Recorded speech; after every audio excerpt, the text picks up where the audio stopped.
ለዩቲዩበሮች የዩቲዩብ ካምፓኒ የሚከፍላቸው ክፍያ በሸሪዓ እንዴት ይታያል የሚል ጥያቄ ነው። ይህ ባለንበት ጊዜ የብዙ ሰዎች ጥያቄ ነው። ብዙ ሰዎች የተፈተኑበትም ነው። ማንኛውም ሰው ዛሬ ዘሎ የዩቲዩብ ቻናል እየከፈተ ሚረባውን ማይረባውን በዲኑ የሚፈቀድና ማይፈቀደውን ሁሉ ያደረጉ ገንዘብ የሚሰበስቡ ሰዎች በዝተዋል። ሆኖም ሙስሊም እንዲህ ነገር ውስጥ ከመግባቱም ይሁን እንዲህ አይነት አካሄድ የሚሄዱ ሰዎች አድናቂና ተከታይ ከመሆኑ በፊት የሸሪዓን ሁክም ማወቅ አለበት። በመሰረቱ በዲናችን መስራት፣ መነገድ፣ ማትረፍ ሐላልና የተፈቀደ ነው። ማታለል፣ መበደል፣ ሸሪዓን መጻረር እስከሌለበት ድረስ አላህ ተባረከ ወተዓላ ወአሐለ አላሁ አልበይዐ ወሐረመ አልሪባ ብሏል። መሸጥ መለወጥን መነገድን አላህ ሐላል አድርጓል፣ ሪባን ሐራም አድርጓል ብሏል። ሌሎችም በዲን የተከለከሉ ሰውን የሚጎዱ ማታለል፣ ማጭበርበር ያለባቸው ግብይቶችና ገቢ ማግኛ መንገዶች በዲኑ ሐራምና ክልክል ናቸው። ከዚህ ከጠራ ማንኛውንም ስራ ሰርቶ ገንዘብ ማግኘት ይቻላል። ዩቲዩብ ላይ ስራ ሰርቶ ገንዘብ ማግኘትን በተመለከተም ይሄ ነው የሚባለው። አስሉ በመሰረቱ የሚቻል ነው፣ የሚፈቀድ ነው። የሰው ልጅ የትኛውንም ስራ ሰርቶ ገቢ ማግኘት ይችላል። የሚከለከሉ ሁኔታዎች አሉ። ከምክንያት አንፃር ነው። ዙልም፣ ግፍ ካለበት፣ ሰው መበደል ካለበት፣ ማታለል፣ ማጭበርበር ካለበት፣ ዲንን የሚጻረር ሲሆን እንዲህ አይነት ሁኔታዎች ላይ ይከለከላል። ከእንዲህ አይነት ነገሮች ከጠራ ሰርቶ ገንዘብ ማግኘት በመሰረቱ ሐላል ነው። ዩቲዩብ ላይ ስራ ሰርቶ ገንዘብ ማግኘትን በተመለከተ መሟላት ያለባቸው መስፈርቶች አሉ። ሐላል ገንዘብ ይሆን ዘንድ መሰረታዊ የሚባሉ 3 ነገሮች መሟላት አለባቸው። አንደኛ የሚሰሩት ወይም እዛ ላይ የሚጭኑት ነገር የራሳቸው ስራ የላባቸው መሆን አለበት። አሊያ ደግሞ የሰዎች ሐቅ ያልሆነ የተፈቀደ ለሁሉም ክፍት የሆነ የመብት ገደብ የሌለበት መሆን አለበት። ስራው የራሱ ካልሆነ ባለቤቱን ሰሪውን ሳያስፈቅድ ሰርቆ አጭበርብሮና አታሎ ከሆነ መረጃዎችን ዶክመንቶችን የሚለቁት አንድ መስፈርቱ ጎድሏል። የሰው ሐቅ ተነክቷል። ዙልምና ሰው መበደል ተገኝቶበታል። በሁለተኛ ደረጃ እዛ ላይ የሚያስተላልፉት መልእክት የሚጭኗቸው ነገሮች ውስጡ ላይ የያዘው ነገር ሐላል መሆን አለበት። በዲን የተከለከለ መሆን የለበትም።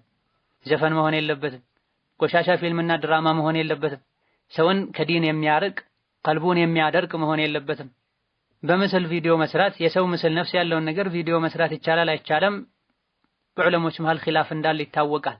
ይቻላል በሚባለው እንኳ ተከሄዶ የሴት ምስል መታየት የለበትም። የሰዎች አውራ መታየት የለበትም። በጥቅሉ ቀልብ የሚያደርቅ ዲንን የሚጎዳ ነገር መሆን የለበትም። ውስጡ ላይ ያለው መልእክቱ የሚታየው የሚሰማው ነገር። በሶስተኛ ደረጃ እነዚህ ሁለቱ እንኳ ቢሟሉ በጣም ወሳኝ የሚባለው አነጋጋሪው ጉዳይ ዩቲዩብ ገንዘብ እንዲሰጥ በየጊዜው የሚለቃቸው ማስታወቂያዎች በዲን የሚፈቀዱ ሐላል የሆኑ ወንጀል የሌለባቸው ማስታወቂያዎች መሆን አለባቸው።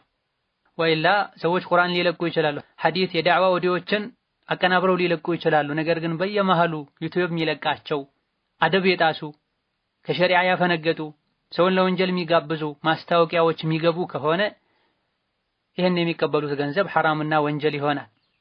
የአስካሪ መጠጥ ማስታወቂያዎች ሊገቡ ይችላሉ በየመሃሉ። የፊልም ማስታወቂያዎች ሊገቡ ይችላሉ። ሌሎችም ሙስሊም ሙእሚን የሆነ ሰው ለቅጽበት እንኳ አይኑን ገልጦ ሊያየው የማይገባ ነገር በየመሃሉ ማስታወቂያ የሚመጣ ከሆነ ያ ማስታወቂያ ሐራም ከመሆኑ አንፃር በአንተ በሱ ምክንያት ወንጀል ከታየ ወንጀል ከተሰማ አላህ ዘንድ ተጠያቂነትን ያመጣል። ስራው ሐራም ይሆናል። ሐራም ሰርቶ የሚያገኘው ገንዘብም ሐራም ይሆንበታል። ስለዚህ ጥንቃቄ የሚያስፈልገው ጉዳይ ነው። እነዚህ መስፈርቶች ከተሟሉ አሁን ይቻላል። እነዚህ ነገሮች ካልተሟሉ አይቻልም። ወንጀል ውሸትን፣ ስድብን፣ ሀገርና ዲን ማበላሸትን፣ ብልግናን፣ ከዲን ማራቅን ዩቲዩብ ላይ የሚያሰራጩ ሰዎች አሉ።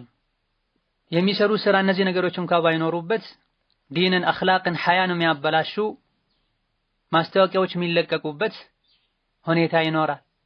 አሊያ ደግሞ እዛ ላይ የሚጭኗቸው ነገሮች ከሰው የተሰረቁ ያለ አግባብ የሚለቀቁ ሊሆኑ ይችላሉና እነዚህ አይነት ብዙ ጥንቃቄ የሚያስፈልጋቸው ነገሮች ያለበት ከመሆኑ አንፃር እንዲሁ መልካምን ነገር ለማስተማር ቻናል ፈጥሮ ትምህርትና መልእክት ማስተላለፍ ነው። እንደ ገቢ ምንጭ ለመጠቀም ግን እነዚህ መስፈርቶች መሟላት አለባቸው። ዛሬ ዩቲዩብ ያላዋቂዎች የሞኞችና አህመቅ የሚባሉ አይደለም ሚዲያ ላይ ወጥተው ብዙሃንን ሊያናግሩ ቀርቶ 2 ሰው 3 ሰውን በትክክል ማናገር የማይችሉ ሰዎች እንኳ ቻናሎችን እየከፈቱ የሰዎች አእምሮ ላይ የሰዎች ዲን ላይ የሚጫወቱበት ዘመን ላይ ደርሰናል። አቅል ያለው ሰው እንዲህ አይነት ሰዎችን ሊያደምጥ እንዲህ አይነት ሰዎችን ሊከተል እነሱን ሊያደንቅና ለነሱ ጊዜውን ገንዘቡን በጭራሽ አሳልፎ ሊሰጥ አይገባም። ሙስሊም የሆነ አላህ ፊት በገንዘቡ በጊዜው እንደሚጠየቅ የሚያውቅ ሰው እንዲህ አይነት ሰዎችን ከማበረታታት ጊዜውን ከእንዲህ አይነት ሰዎች ጋር ከማሳለፍ ሊጠነቀቅ ይገባል። ከወንጀለኛ አብሮ መቀመጥ በዲናችን ተከልክሏል። ከወንጀለኛ ጋር አብሮ የተቀመጠ ሰው የወንጀሉ ተካፋይ ይሆናል ተብሏል። ቀልቡ ደረቅ ከሆነ አላህን ከማይፈራ ሰው ጋር መዋል ቀልብ ያደርቃል ተብሏል።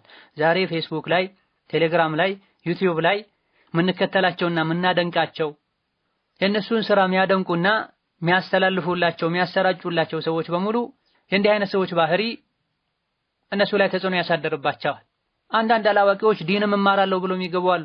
ቢድዓውን፣ ሽርኩን፣ ኹራፋቱን መሰረተ ቢስ የሆነውን ዘረኝነቱን፣ አመጹን፣ ውሸቱን፣ ሰው ላይ መሳለቁን ደጋግመው ሲያዩ ልብ ላይ ትልቅ ተጽዕኖ ያሳድራል። እነዚያን ሰዎች ራሳቸውን መምሰልን ያስከትላል። ሐራም ነው ወንጀል ነው ብለው ይጠየፉት የነበረውን ነገር ቀለል አድርገው እንዲመለከቱት በህደትም እንዲገቡበት እንዲያደርጉት በር ይከፍታልና ከቀልበ ደረጎች ጋር ከወንጀለኞች ጋር አቅልና አደብ ከሌላቸው ሰዎች ጋር በአካል አብሮ መቀመጥ በዲናችን የተከለከለ እንደሆነ ሁሉ በሶሻል ሚዲያ እነዚህ ሰዎችን መከተልና የእነሱን ስራዎችን መከታተልም ተመሳሳይ ችግርን ያስከትላል። በፌስቡክ እና በዩቲዩብ አማካኝነት አቂዳ እየተበላሸ ነው። ቢድዓ መሰረተ ቢስ የሆኑ የሽርክ ተግባሮች እየተስፋፉን፣ ሐያ እየቀነሰ ነው። ሴት ልጅ እንኳ ዩቲዩብ ክሬት አድርጋ ወጣ የፈለገችውን ተናገራለች። ብዙ ወይም የዲን ወይም የዱንያ ዕውቀት የሌላቸው ነገሮችን የሚለኩበት አቅል የሌላቸው ሰዎች ማን እንደመራቸው ሳይታወቁ እንደ እንስሳ ዝም ብለው የሚነዱበት አድርጉ የተባሉበት የሚያደርጉበት ሁኔታ አለ። በዚህም ሀገር ይበጠበጣል፣ የሰዎች ዲን ይበላሻል፣ በወንጀል መተባበር ይኖራል። እነሆ እኛ የተፈጠርነው ለትልቅ ጉዳይ ነው። በዛዛታ በጫወታ ጊዜያችንን ልናሳልፍ አይገባንም። በእንዲህ አይነት ማይጠቅሙ ማይረቡ ነገሮች ልባችን በሞላ ነው ቁጥር ለዚክር፣ ለቁርአን፣ ለአኺራ፣ ለተፈኩር፣ ለተዘኩር ያለን ፍላጎት እየቀነሰ ይሄዳል። ቀልባችን ለአላህ ብቻ ወደ አላህ ብቻ ልናደርገው ይገባናልና ከእንደዚህ አይነት የልብ ሌቦች ልንርቅ ልንጠነቀቅ ይገባናል። ዩቲዩብ ፌስቡክን መጠቀም የግድ ሆኖ ከተገኘ ወይም ጥቅም አለው ከተባለም ምን አይነት አድራሻዎችን ምን አይነት ሰዎችን መከታተልና ከምን አይነት ሰው መረጃዎችን ማግኘት እንዳለብን ልናጣራ ይገባናል። ቅድም እንዳልኩት ዛሬ ሁለት ሰውን በአካል ቁጭ ብሎ ማናገር የማይችል ሁላ ሚዲያ ላይ ወጥቶ ክዳን በሌለው አፉ የፈለገውን እየተናገረ ነው። እንዲህ አይነት ሰዎች ላፋቸው ክዳን ካጡ እኛ ለዓይንና ለጆሮአችን ክዳን ልናበጅለት ይገባል። አላህ ተባረከ ወተዓላ ለሁላችንም ጥሩና መጥፎ የምንለይበትን እውቀት ይስጠን። አኽላቃችን ከሱም ጋር ይሁን ከአላህ ባሪዎች ጋር ያማረ ያድርግልን። የተቀሩትን ሊያግዘን መልሳለን። ወሰላሙ አለይኩም ወራህመቱላሂ ወበረካቱ።